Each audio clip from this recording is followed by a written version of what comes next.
Yo, what is up you lot? My name is SI, welcome back guys to the Walking Dead, the final season teaser trailer breakdown. So I don't really ask you guys to do this much, but please just like the video. These videos usually take a bit more time than the usual video, because first of all I have to study the video, then I have to look at what opposing opinions could bring in, etc. So I just like you guys to please, very much please like the video and share it with your friends. But anyway, let's get straight into the video. I'm going to show you the teaser first, just so you can recap your mind, or even if you haven't watched it for the first time, you can watch it now.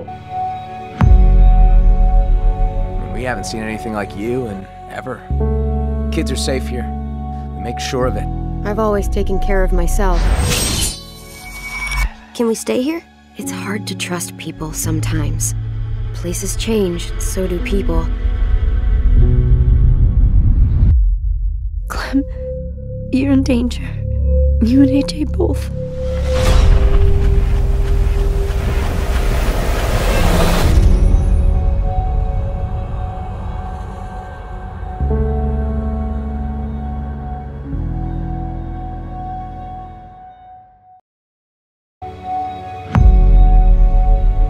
Alright, so you might be wondering, why did I just stop it here? So first of all, I just like to look at the graphics. Look how interesting the buildings look. I'm not sure. I mean, at some points I do feel like the season 4 graphics look great, and at some points I feel like they don't look as best as they could. For this is an example where I don't think they look that good. It feels like the background or the foreground in this case looks very 2D, even though it's meant to look 3D. However, the first thing I like to mention aside from that is look at the bandage. Clementine has a bandage around her head, but she has no hat. Throughout the trailer, sometimes she has a hat and sometimes she doesn't. I wonder why. Why is the case? I'd like to mention that just quickly, that she also has a like this red area where she's obviously bleeding. I don't know what from. This is obviously before we get to the boarding school, so we don't actually know what's going on to her. Something happened. Maybe she crashed in her car, she hit her head, something happened. She may have even fell from a huge height, and then this is how we meet the boarding school, because they help us. But yeah, I'd also like to say there are people in the background, it seems. They're kind of like blended in with the actual environment, but there are like two people in the background. They seem like filler characters, so I'm guessing that we're not going to say much to them, etc., or even say anything to all. Well, I don't think we're even going to acknowledge these characters. However, the one character that we will acknowledge is of course 10. So 10 is obviously inside the boarding school. Either he ran into the boarding school and we've already met him when Clementine had this accident, maybe he was out with Marlon or something, but considering his age, I'm guessing we haven't actually met him yet. Obviously we can see as well that he's standing there, so we might have just met him for the first time right there. The next scene obviously will include Marlon, so obviously this is what he says. We haven't seen anything like you in ever. Kids are safe here. We make sure of it. Alright, so this is a little bit of a longer bit. Obviously we can see first of all that Clementine's very surprised by the way things are going around. Obviously she's not used to a building, she's not used to a community, because it has been a while, I'm guessing, obviously depending on her age. We can clearly see that Marlon actually says, we haven't seen anything like you ever. So we haven't seen anything like you in ever. Clearly he's surprised by Clementine's abilities.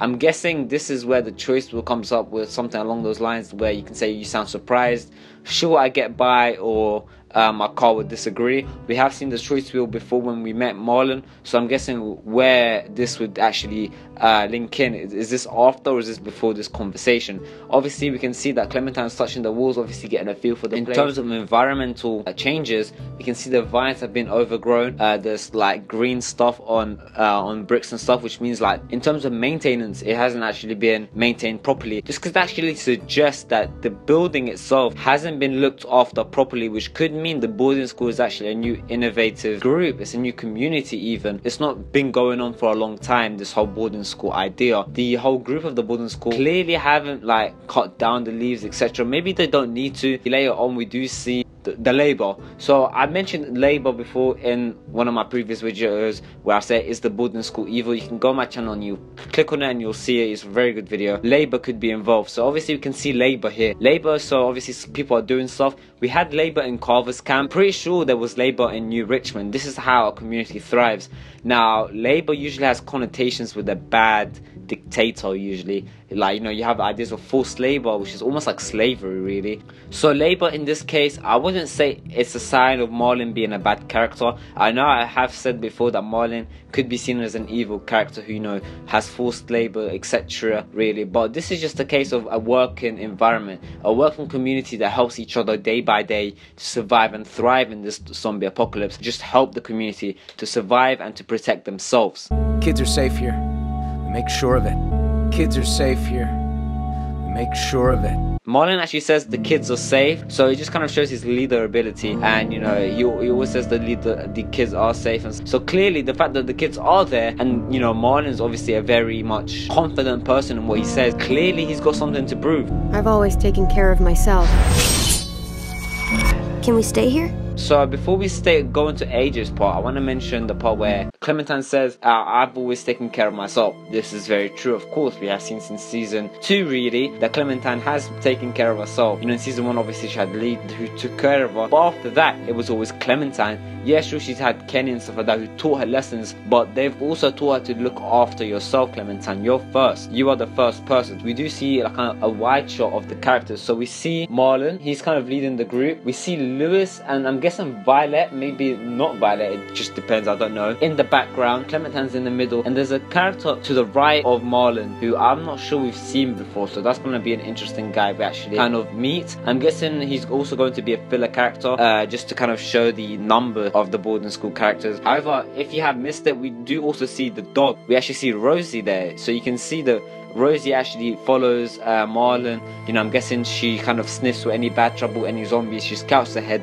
that sort of thing. Now, if you actually look forward, we see a little cutaway montage, not really a montage, but I want to focus on the bow and arrow thing where you can actually see Clementine's finger is missing. So obviously this will actually depend on your season 2 episode 5 choices, which carry over through season 3 choices. So I'm guessing this actually will have a great impact. You know, these choices will actually have a great impact on season 4.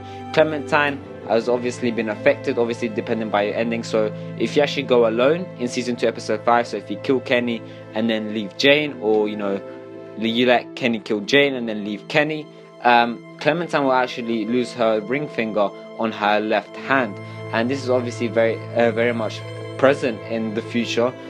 Can we stay here? It's hard to trust people sometimes. Places change, so do people. Places change and so do people. Wow. Okay, Clementine, I really like the vibe I'm getting from this, guys. It's kind of going for a dark vibe. The thing I really enjoy from this is that we can see a lot of slowed down atmosphere moments. So of course, previously we had with the whole bow and arrow scene, we can see a bit of action there. But here we also see a lot of slowed down moments where there's room for character development, which is what an episode 1 should be. Obviously, you could say that I'm just going far too ahead of myself to actually be kind of commenting on the plot and the pace of the plot. However, from a teaser, this is what I can tell. So obviously, AJ is obviously, he wants to stay. He's very tired of moving on. He's very tired of moving on the road for too long, staying on the road for too long. He just wants a place where he can actually call home. A place he's never done really. He's never called a place home. So this would be very interesting. Obviously, when he says, can we stay here? You can't trust people, as Clementine says. It is hard to trust people sometimes. Places change and so do people. That is true. So what can Clementine mean by that? Places change, okay. So a community never stays the same. We've been through a lot of communities that have all failed. From even the very start in season 1 episode 4, when we actually get to Savannah and actually get to Crawford, although it was a community that we didn't get into, obviously, because by the time we got into it, the plot twist was that, you know, it was meant to be this big place, but the plot twist was that it got overrun by the dead. Richmond was overrun. I'm not sure Harvey will do a good job, to be honest. Harvey is in charge of New Richmond, of the New Frontier now, but Harvey's not a leader character really. He's more of a democratic character like Lee. Even though Lee had some leadership roles, he was very much a democratic character too.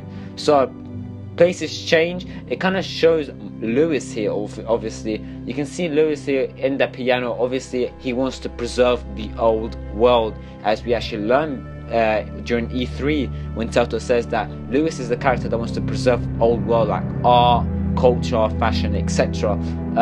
We see that there is notes, the piano notes, etc. You have the actual piano. So she looks very sad. This is looking like during nighttime. Obviously during the whole teaser we can see different time zones, so obviously we can see that we actually kind of fluctuate in terms of the daytime, nighttime, etc. So 10 right there, he's praying obviously, or I wouldn't say praying, but obviously I'm guessing his hands are fiddling with each other as he is sad because there's 2 graves there. So one of the graves, I can't really read it. It says something like Minerova, and the other one says an S, and I can't really make out the other letters. It's an S, maybe a U, maybe an I, maybe an F, maybe another S. I can't really tell, but Minerova, that sounds like a woman's name, something like that. And the one on the right sounds like a man's name. So maybe those were actual 10's parents that actually came here and died, unfortunately, and they were buried. Or maybe his friends, maybe his older brothers and sisters. To this day, we don't actually know the relationship between all the boarding school characters. For all we know, Lewis and 10 could be brothers. You're in danger. You and AJ both. So in my teaser reaction, I thought that was Violet. I was going to say thank you, Violet, for the heads up. No, this is not Violet. If you actually do go on the actual teaser trailer on YouTube and you turn on the captions, you can actually see the person who's talking, and it's followed by a colon, and then it actually says the subtitle. So apparently this person is called Brody. Who the hell is Brody? It's clearly a person in agony and pain. Who is it? I can't tell. It's, you know, we don't see in the actual trailer yet anyway, but we obviously see in the actual gameplay. I'm guessing this is where we can see that the actual boarding school is an evil place. Someone bigger is involved, someone bigger is in charge, etc. Obviously Clementine can see, maybe she puts AJ to bed, and then this is obviously her kind of roaming around. Maybe it's a hub. So we obviously see Clementine actually kind of spooked out here because she's got her candle and she's kind of roaming the boarding school. In this shot as well, you can see that, you know, room has been made to kind of roam around. You know, you got the carpet rolled up against the wall, you got the chairs, etc. And then what's it called? You have Clementine kind of doing a worried face. Maybe this is where this Brody person actually comes up to her and sneaks up to her and chats to her about how the boarding school is an evil place, because she says you and AJ both are in danger. So clearly the fact that she knows AJ and Clementine because she says their first name is clearly someone that we know, someone that we've actually spoken to before during our stay at the boarding school. Maybe she doesn't say straight away because she doesn't want to alarm Clementine, but now that the fact that, you know, no one's around her, she can actually tell her the truth, that the boarding school is not the place, not the happy place that it seems to be. That's one opposing opinion. The other opposing opinion is that maybe people are coming, and, you know, this is not really Clementine's fight because obviously she just came. So maybe Marlon has beef and, you know, a problem with another person who said he's going to come to attack the boarding school, and this person just warning Clementine, yo, Clementine, you and AJ are both in danger, just leave, you know, this is not your fight. You know, there's the two sides to the story. Tell me what you guys believe is the truer story.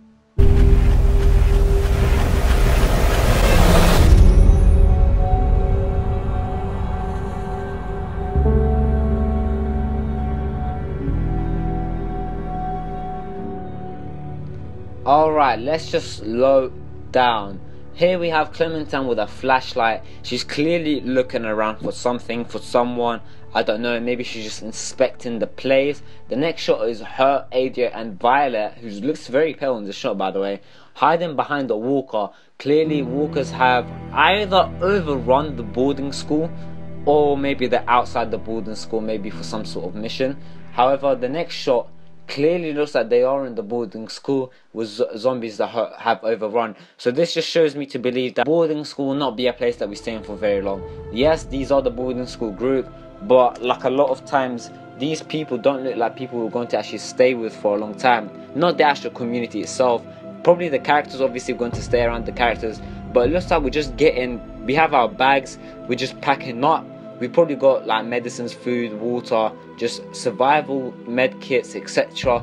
And then it looks like we're running from these walkers. However, the fact that there's only like 3 or 4 walkers in the shot just tells you, why do we not just kill them and then, you know, we still have the place? Why are we leaving at the middle of the night? Probably because the plot demands it. But you know what, this is a breakdown, so I'm trying to break down everything. Obviously AJ is also with us, so maybe very much after we actually stay, we wake AJ up, we're like, yo AJ, we gotta go, something's going on. And then the next scene looks like Clementine is at dawn, which makes me to believe this is obviously the span of a couple of days. Obviously the sun's just rising, it's dawn, probably around 4, 5, 6 a.m. maybe. And we've got these weird traps, we've got these things that are hanging by. I'm not sure what they are, I can't really tell. Clearly it's something suspicious, which will actually tell me something very suspicious about the next scene. Let's have a look.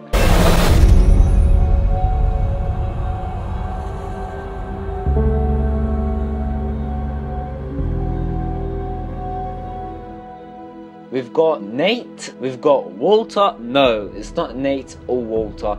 This is a new character.